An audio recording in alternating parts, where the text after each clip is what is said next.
و اما دوستان نکته بعدی، ببینید اکثر دوربینایی که مثلا برای من به عنوان تعمیر آوردن اکثرا علت خرابی و قطعی دوربین که مثلا تصویر نمیداده یا روشن نمیشده خاطر خرابی این سیم داخله، خاطر اینکه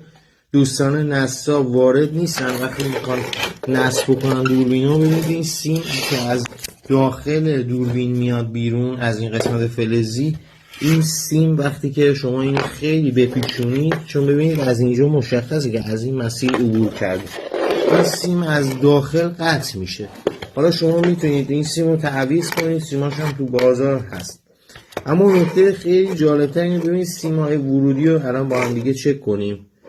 ببینید الان سیمایی که وارد بخش اصلی مدار شده، ببینید یه قسمت ما یه برد روی در واقع این قسمت فلزی داریم که عدسی دوربین روی اینه و یه قسمت هم برای